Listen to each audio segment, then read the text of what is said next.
Assalamu alaikum. Welcome to MMH classes. Today we are going to do chemistry 0620 paper 2, and the topics that we are going to be discussing are the particulate nature of matter and experimental techniques.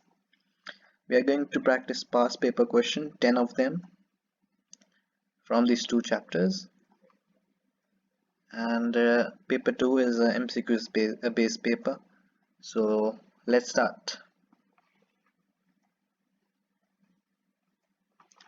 So now we're going to do question number 1. Just a second. So question number 1.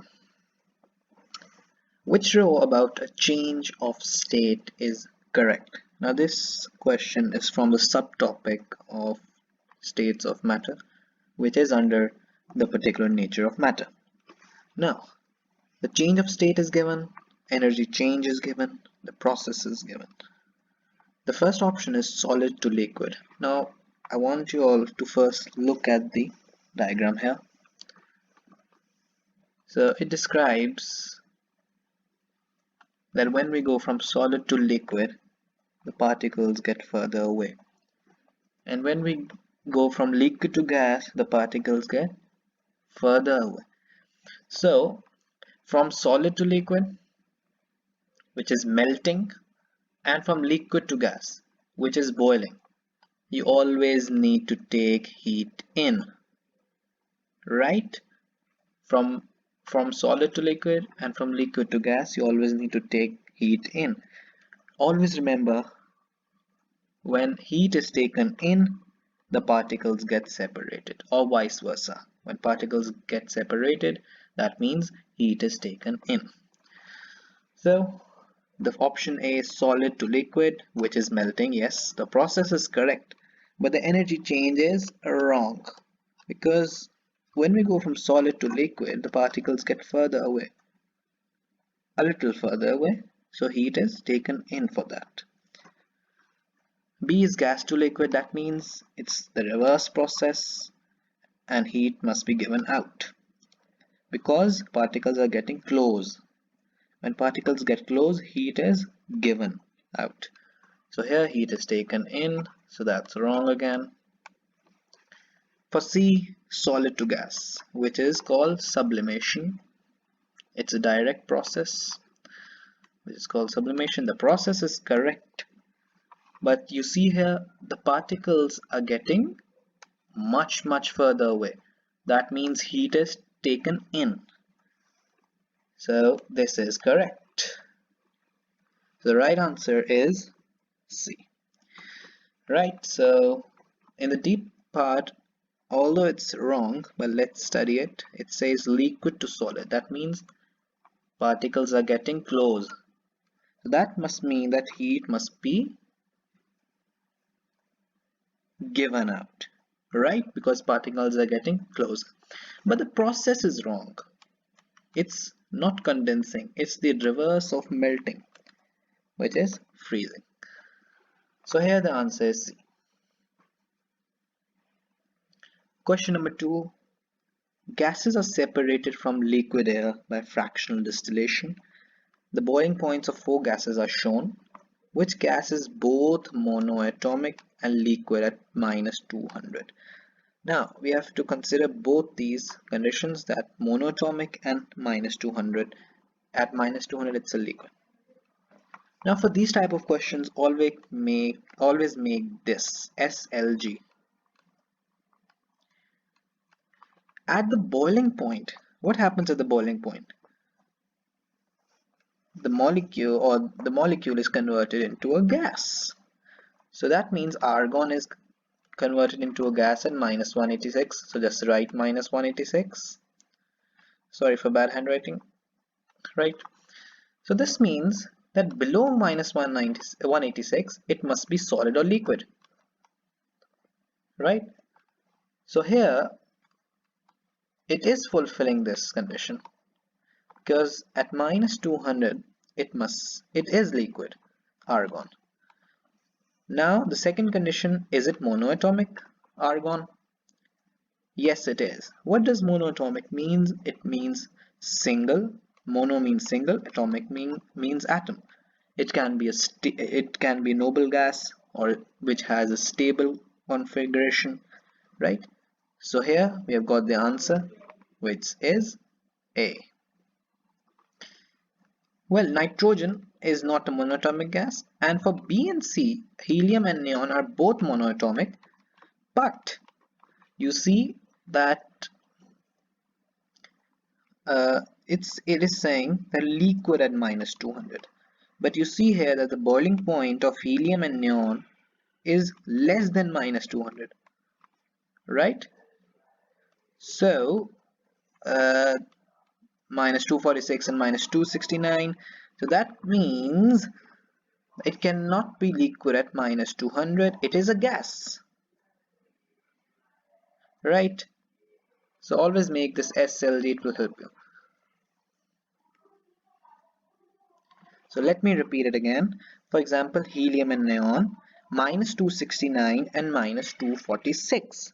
They are not the correct answers. This is because helium has a boiling point of minus 269. This means minus 269, helium exists as a gas.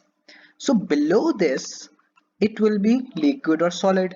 So what does below this means? Minus 270, 71, 72, but it is asking for minus 200. So add this, it will be a gas.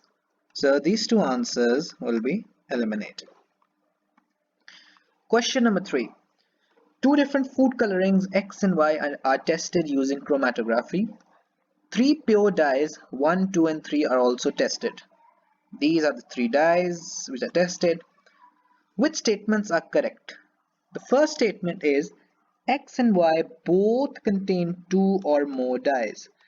For checking this, always read vertically. For example, this is X.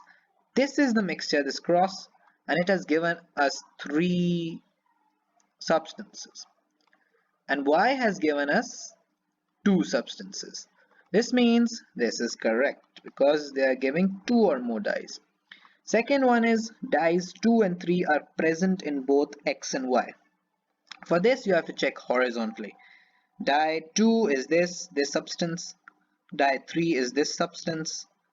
So always check that whether the RF values of this dye and the RF values of X and Y are equal or not, or are they aligned in the same line, same horizontal line or not. So from here we can see yes, they are. For dye 2, X and Y, they both are aligned in the same horizontal line. For dye 3, yes, X is also and Y is also in the same line. So they have the same RF values. That means that dyes 2 and 3 are present in both X and Y. The third is the RF of dye 1 is 0.625. For the RF value, always use the formula this, distance moved by solute over distance moved by the solvent. For the distance moved by the solute, take from the baseline. This is very important. Take from the baseline. So from the baseline, dye 1 has a length of a distance of 5. The distance moved by the solvent is 8. How do we calculate distance moved by the solvent? Look, always start from the baseline. From the baseline till the solvent front. This distance is the distance moved by solvent. This is 8. And the distance by the solute, which is dye 1, it is from the baseline till that point is 5. So 5 over 8, you get 0.625. This is also correct. This means the answer is C. Question 4. Pure water boils at 100 degrees Celsius. What happens to the water particles when water boils? Look at this diagram again. What does boils mean? Which process? Liquid to gas. That means heat is taken in for boiling. That means C and D are eliminated. Always use the elimination method for MCQ multiple choice questions. That will help you. You see that the particles are getting further away and the heat is being taken in. Always remember, heat is always taken in for the processes where particles are getting further away. So the answer is A.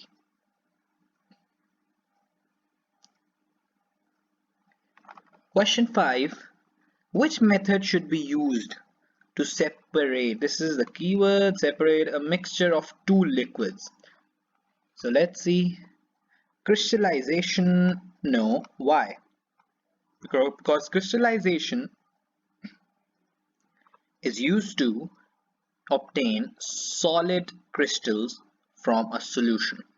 So it doesn't separate. This is the keyword, separate. Electrolysis doesn't, because it is the decomposition of an electrolyte and it has nothing to do. Filtration. What does filtration do? It separates solid from a liquid, right? In the form of residue, right? So the question is mixture of two liquids, but filtration separates a solid, an insoluble solid. This is also not correct. So the answer is D. Fractional distillation. How? Because in fractional distillation, here, for example, you have two liquids here. The first one here and the second one here. This first one, for example, has a boiling point of 100. This second one has a boiling point of 150. So the first one will be boiled first and it will go from here till here, will be separated first, and the second one after that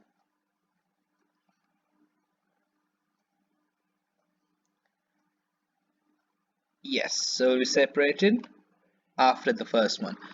So this means that the two liquids are separated one after another. So this is fractional distillation. The answer is D. So now is question 6. The chromatogram of substance S is shown. This is S. Some distances W, X, Y, and Z are labeled on the diagram.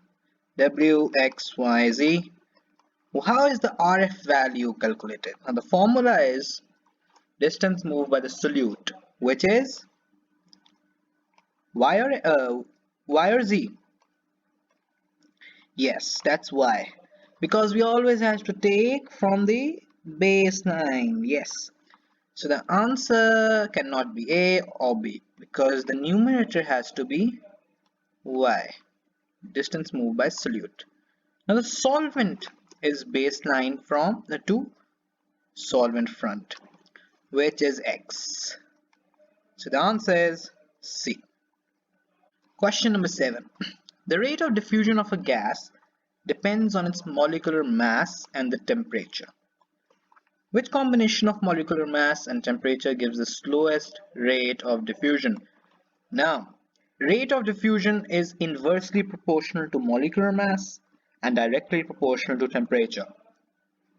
Increase the temperature, the kinetic energy increases, and ultimately the rate of diffusion also increases.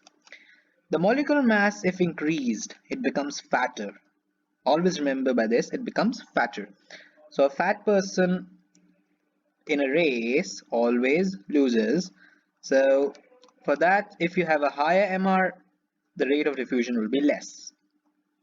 So for slowest, the temperature should be low and the molecular mass should be inversely proportional. That means high. So the answer will be B. Question 8. Now for these type of questions, always underline the keywords. A student is asked to measure the time taken for 0.4 grams, this means mass, of magnesium carbonate to react completely with 25 centimeter cube of dilute HCl. Which pieces of apparatus does the student need? Now use the keywords to answer. For time taken, you always need stop clock. So C option is eliminated because it doesn't contain stop clock. For 0.4 grams, balance is needed. So D doesn't contain balance, so it is eliminated. The next is 25 centimeter cube. So for that you use a pipette. For 25 you use a pipette, for 50 you use a burette. So that means the answer is A. B cannot be the answer because of thermometer. There is no mention of any temperature or anything above in the question, so B is eliminated as well. Now, question number 9. Substance Q was investigated using chromatography. The diagram is not drawn to scale. So what is the RF value of Q? This is substance Q. Now what is the formula? What is the formula? It is distance traveled by the solute divided by distance traveled by the solvent. Always use from the baseline. This question is tricky one, right? So this distance traveled by the solute will it be 83? No, it will be not. It will be 83 minus 13 because we have to take from the baseline. And the solvent distance will be 114 minus 13 because we have to take distance from the baseline. So divide those two using the RF value formula, you get answer C, 0.69. The last question, question number 10. The formula of methane is CH4 and the formula of ethane is C2H6. Which row describes diffusion and the relative rates of diffusion of methane and ethane? First, he's asked what is diffusion. So always remember from high to low. High concentration to low concentration. Particles, the movement of particles are from high to low. So C and D are eliminated. Why are they from high to low? Because of the random continuous movement of particles. So now we have to decide between A and B. In A it says ethane diffuses more quickly and B says methane diffuses more quickly. So now we have to write the MRs. This has 16, 1 carbon, 4 hydrogen, 12 plus 4, and ethane is 2 into 12, 24 plus 6, 30. So which one is heavier? Which one is fatter? More fat. Which one is more fat? C2H6, which is ethane. So it will travel slower. So CH4 methane will travel faster. So methane diffuses more quickly. This one is correct. So the answer is B. So now we are done with the paper 2 practice questions of the first 2 chapters. So in the next class, next video, we'll be discussing atoms, elements and compounds. Paper 2, MCQ based questions, MCQ based paper 2, we'll be discussing that. So like the video and do subscribe to get notifications of upcoming videos. Till then, stay safe. Allah Hafiz.